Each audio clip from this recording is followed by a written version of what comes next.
Tabia za watu wa nyakati za mwisho. Timotheo wa pili sura ya 3 mstari wa kwanza mpaka wa 5. Naomba weke hapo tusome Timotheo wa pili 3 mstari wa kwanza mpaka wa 5. Tabia za watu wa nyakati za mwisho. Amina. Bwana Yesu asifiwe.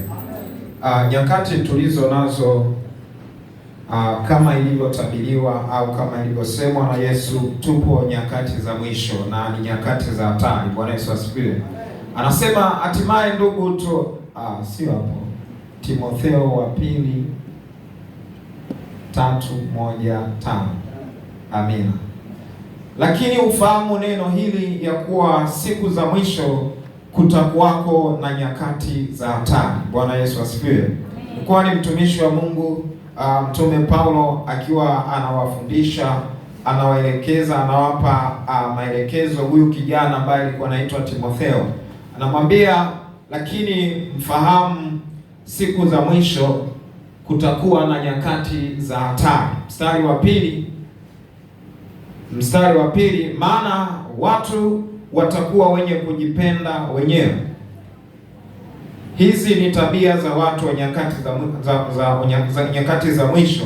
Cha kwanza anasema watakuwa ni watu wenye kujipenda wenyewe.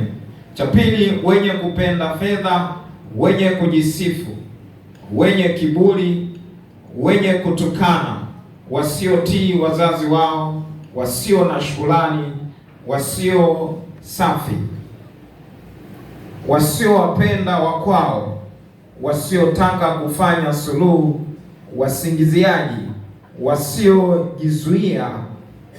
Watu hawa nyakati za mwisho wakali, wasiopenda mema, wasaliti, aidi, wenye kujivuna, wapendao anasa kuliko kumpenda Mungu. Mstari wa 5 anasema wenye mfano wa utauwa, lakini wakikana nguvu zake, hao nao jiepushe nao. Bwana Yesu asifiwe. Hizo ni sifa, zipo nyingi. Tungesema tutumie muda wa kuchambua moja moja, tungetumia muda hata tunaweza tukamaliza siku 3. Bwana Yesu asifiwe. Lakini nimesoma kwa ujumla kwamba unaweza ukajijua katika makundi hayo ambayo yametajwa katika hizi nyakati za mwisho, kipengele gani kinakuhusu wewe. Bwana Yesu asifiwe. Nasema wenye kupenda fedha. Hii ni tabia ya watu wa nyakati za mwisho. Bwana Yesu asifiwe. Wanapenda fedha kuliko kitu chochote kile. Ukimwambia mambo ya Mungu hafurahishwi na hicho kitu, lakini ukimwambia kwa habari ya pesa, hiyo ndio habari ya mjini, Waswahili wanasema. Bwana Yesu asifiwe. Kwa hiyo anapenda tu mambo ya fedha, lakini mambo ya Mungu hapendi. Hata watu wa ndugu zake hapendi kabisa. Bwana Yesu asifiwe. Tayari afanye lolote lile, liwe ni baya au jema, kwa sababu ya kupata fedha. Hao ni watu wa nyakati za mwisho. Bwana Yesu asifiwe. Kwa hiyo unaweza ukawa unajiona wewe mwenyewe. Anasema watu wa nyakati za mwisho wanakuwa wana kiburi, wasiopenda suluhu. Yaani ni watu ambao hawataki kusamehe au yaani kutaka msamaha. Akikukosea au ukimkosea hataki akusamehe au hataki wewe umsamehe. Yaani kuna namna fulani ambayo maisha watu wanayaishi. Bwana Yesu asifiwe. Kwa hiyo hizo ni nyakati za mwisho. Na ukiangalia Biblia inatuonya kwamba tusipowasamehe ndugu zetu, hata yeye Mungu hawezi kutusamehe, si ndivyo? Hawa ni watu wa nyakati za mwisho, hawataki suluhu. Anasema ni wakaidi, anasema ni wakali, mahali pengine anasema kwamba ni watu wanaotukana, wasaliti, wakaidi, wenye kujivuna, wanajivuna, kwamba akifanya kitu fulani anajisifia yeye mwenyewe badala ya kumpa Mungu utukufu. Bwana Yesu asifiwe. Ushakutana mtu anasema nimeimba sana pale, umeona nilivyokuwa naimba, au umeona kama sio mimi pale labda ile kwaya au praise au kikundi fulani kingeanguka. Anajivuna. Hayo ni majivuno. Hiyo ni tabia ya watu wa nyakati za mwisho. Bwana Yesu asifiwe. Unaweza ukafanya jambo fulani badala ya kumpa Mungu utukufu akajipa utukufu yeye mwenyewe. Na ukiangalia sasa hivi ni nyakati za mitandaoni sana, kila kitu unakuta ni mtandaoni. Anaweza akatuma hata mtandaoni akajisifia sana kwa uwezo alionao, lakini baada ya kumsifu Mungu au kumrudishia Mungu utukufu, yeye hiyo haipo kwake. Bwana Yesu asifiwe. Hao ni watu wa nyakati za nini? Za mwisho, wapendao anasa kuliko kumpenda Mungu. Anasa najua mnasijua. Bwana Yesu asifiwe. Yaani mtu anapenda labda aende kwenye starehe, aende sijui wapi, enjoy sijui akafanyeje, lakini ukimwambia kwa habari za neno la Mungu, kwake hicho kitu hakipo kabisa. Bwana Yesu asifiwe. Sio kitu ambacho anakipenda. Kwa hiyo usije ukahangaika, ukalaumu, ukafanyeje. Hizo ni tabia za watu wa nyakati za mwisho. Bwana Yesu asifiwe. Naweza nikapita hapa nikahubiri neno, nikahubiri, lakini wakasema nawapigia makelele. Ni habari za Mungu, si ndivyo? Lakini nikapita hapa napiga muziki ya kidunia nacheza, watu watafurahia, utakuta wamekusanyika, hata sijawaita, lakini wanafurahia. Lakini nikibadilisha hapo nikahubiri habari za Yesu, watasema huyu anatupigia makelele, toka hapa, ondoka hapa. Bwana Yesu asifiwe. Wenye kupenda anasa hawataki mambo ya Mungu. Ukitangaza kwa habari labda twende tukamsifu Mungu, kuna mkesha, tukakeshe nyumbani mwa Bwana, hawataki hicho kitu. Lakini kwa lugha ya mtaani wasema kukitokea kuna bashi mahali, wanaenda kuvinjari, unakuta wanafanyeje? Wanatoka wanaenda na watakesha mpaka asubuhi. Bwana Yesu asifiwe.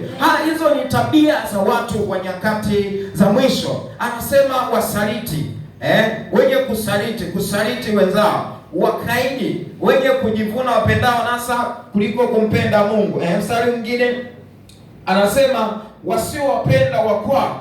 Hawa watu wa tabia, wenye tabia hizi kwamba hawapendi watu wa kwao, watu wa nyumbani mwao, watu wa kanisani kwao, au watu wa mahali fulani kwa anapotokea. Kwa hiyo hizi ni tabia. Kwa hiyo unapoishi katika hii dunia lazima uangalie kwamba tupo nyakati za mwisho. Ukiona upendi, basi wewe kazana na Mungu wako. Bwana Yesu asifiwe. Ndio tabia za watu wa nyakati za mwisho. Kwa hiyo usianze ukanung'unika, fulani anipendi, fulani sijui anafanyaje. Yaani wenyewe ni kujipenda wao wenyewe. Nyakati za mwisho watu wanakuwa binafsi zaidi kuliko kujali wengine. Bwana Yesu asifiwe. Anajijali mimi kwanza na sio wengine kwanza. Kwa hiyo lazima utambue, haitakusumbua. Bwana Yesu asifiwe. Anasema wasiotaka kufanya suluhu, nimeelezea. Wasingiziaji, anaweza akasingizia akazusha na jambo fulani sio la kweli, lakini yeye akalizusha, nanyi mkaamini na kuharibu jamii na wazunguka. Wasiojizuia, wakali, ikitokea jambo fulani hawezi akajizuia. Ikitokea amekutana na kitu fulani hawezi akajizuia. Bwana Yesu asifiwe. Kwa vijana anasema kama Yusufu angekuwa nyakati kama hizi, Bwana Yesu asifiwe, anasema wasiojizuia. Unajua Yusufu alijizuia mbele ya mke wa Potifa. Bwana Yesu asifiwe. Uwezo alikuwa nao. Kumbuka walikuwa wawili tu, wengine wameenda huko, sio walikuwa na sherehe za nini, lakini wamebaki wawili tu. Anasema hii ni fursa. Ingekuwa ni kijana wa leo angesema hii ni nini? Ni fursa. Lakini Yusufu akajizuia. Bwana Yesu asifiwe. Kuna mambo mengine tunaweza tukayafanya lakini tunajizuia. Anasema Paulo kwamba sio kila jambo yani unaweza ukalifanya. Yani kila kitu ni halali, lakini sio kila kitu unaweza ukafanyaje? Ukakifanya. Lazima ujizuie. Bwana Yesu asifiwe. Yusufu akajizuia akashinda. Sema atafanyaje uovu ili nimkose Mungu? Kwa sababu alikuwa na Mungu ndani yake. Bwana Yesu asifiwe. Lakini watu wa nyakati za mwisho, likitokea jambo lolote kwake yeye anaona hiyo ni fursa. Anasema chance never come twice. Anaongea na Kiingereza pale kabisa kwamba nafasi haijiwezi kajirudia mara ya pili, kwa hiyo lazima aitumie. Bwana Yesu asifiwe. Mungu atusaidie sana. Anasema wenye mfano wa utauwa lakini wakikaa na nguvu zake. Bwana Yesu asifiwe. Nyakati za sasa neno la Mungu limeenea kila mahali. Neno la Mungu limetapakaa kila mahali. Kama Biblia ilivyosema nyakati za mwisho dunia itajawa na maarifa ya neno la Mungu. Kwa watu wanamjua Mungu kwa kiasi, si ndivyo? Na wanaigiza maisha ya kwamba wao ni watakatifu. Ukienda kuhubiri utakutana mahali anasema wewe umeokoka, anakwambia mimi nimeokoka. Bwana Yesu asifiwe. Muda huo anaweza kama ameshika sigara au ameshika kikombe cha pombe, anasema na mimi nimeokoka. Wewe unaenda wapi? Anaenda kwenye lile kanisa kubwa, mahali pale anakuonesha. Bwana Yesu asifiwe. Wana mfano wa utaua, yani ana maisha fulani ya kwamba anamjua Mungu, anampenda Mungu, lakini anazikana nguvu zake. Bwana Yesu asifiwe. Yani akija hapa kanisani atajifanya anaabudu na sisi, yupo pamoja na sisi, anaendelea na sisi, atainama, atainuka, atapiga makofi, lakini akitoka mahali hapa ataenda kupiga lamuri. Yani anampenda Mungu kwa namna fulani, lakini nguvu zake hazitaki, yani hataki. Unapozungumzia nguvu, kuna uponyaji, kuna nguvu ya Roho Mtakatifu ambayo inaweza ikakaa ndani yako. Kwa habari yale ya kuwa ndani sana, kwa habari ya Mungu hataki mambo kama hayo, yeye anataka ya juu. Bwana Yesu asifiwe. Wana mfano wa utaua. Naweza kusema hapa ndo huyu mtu anaweza kaenda mbinguni kabisa, lakini anazikana nguvu za Mungu. Anasema hao nao ujiepushe nao. Bwana Yesu asifiwe. Kwa hiyo nyakati tulizo nazo ni nyakati za mwisho. Unaweza ukajiangalia wewe unayesema umeokoka, upo kwenye kundi gani? Bwana Yesu asifiwe. Upo kwenye kundi gani? La kupenda fedha, umemwacha Mungu. Umeona fedha ni nani sana kuliko Mungu. Wewe umekuwa ni mtu wa kujivuna. Umekuwa mwenye kujipenda mwenyewe. Umekuwa ni mtu wa kutukana. Umekuwa ni mtu mkaidi. Umekuwa ni mtu mwenye kiburi. Unajua kanisani pia tuna watu ambao wana kiburi. Bwana Yesu asifiwe.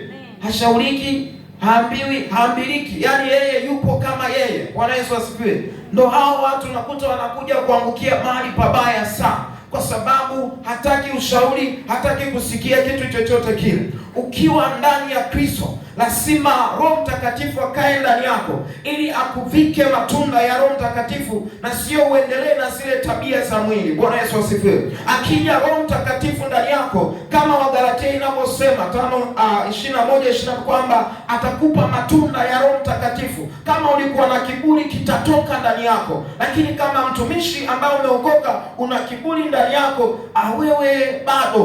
Bwana Yesu asifiwe. Maana bado Mungu akikutazama bado anaona hujakamilika. Bwana Yesu asifiwe. Kiburi sio kizuri. Kiburi Mungu atakushusha. Bwana Yesu asifiwe. Mungu anatumia tu watu wanaokuzunguka. Anapokuonya mtumishi wa Mungu kwamba hiki kitu usifanye, basi usifanye, kwa sababu ameona hatari iliyopo mbele yako. Bwana Yesu asifiwe. Unajua ukipotea, huwezi ukajua kama umepotea. Bwana Yesu asifiwe. Yaani ukipotea, ukiwa umepotea kweli kweli, ukiwa katika hali ya kupotea, huwezi ukajua kama umepotea. Lakini walio nje wanajua huyu amepotea. Kwa hiyo wakiwa wanakupa ushauri, lazima ukae na usikilize na ugeuke kule unakotoka. Bwana Yesu asifiwe. Kwa sababu aliyepotea huwa hajui kama amefanyaje, amepotea. Lakini mwingine anaweza akajua, kwa sababu ya kiburi anaendelea na na hali ya upotevu. Bwana Yesu asifiwe. Amen. Timotheo wa kwanza sura ya 4 mstari wa kwanza. Tusome na hapo pia. 4 mstari wa kwanza. Tabia za watu wa nyakati za mwisho. Anasema basi Roho anena waziwazi ya kwamba nyakati za mwisho wengi watajitenga na imani, wakisikiliza roho zidanganyazo na mafundisho ya mashetani. Bwana Yesu asifiwe. Hizi ni nyakati za za mwisho. Anasema basi Roho anena waziwazi kwamba nyakati za mwisho wengi watajitenga na imani. Tukiangalia toka tulipoanza kupokea imani, wengi wamejitenga na imani, na sio kwamba anajitenga kwa namna fulani, ila wanajitenga kupitia yale mafundisho. Akisikia mafundisho haya ni bora sana kuliko ya kule kwa mchungaji wangu, anaona haya, ngoja niachane nao. Lakini hizi ni nyakati za mwisho. Bwana Yesu asifiwe. Ni nyakati ambazo wameibuka sana mitume na manabii. Zamani haikuwepo sana. Bwana Yesu asifiwe. Wameibuka mitume na na manabii. Mahali pengine Biblia inasema wataingiza kwa uzushi, wakitunga kwa hila, yaani ili wawageuze wale ambao wanamwamini Kristo. Wanatumia akili kila namna ili kukuteka, ujue kama kwamba wao ni wanamwabudu Mungu, lakini ndani yao hakuna anayemwabudu Mungu. Bwana Yesu asifiwe. Ni nyakati za mwisho. Ukiona mtu anajitenga na imani ya Kristo, ujue ni nyakati za mwisho. Bwana Yesu asifiwe. Ya kupasa usimame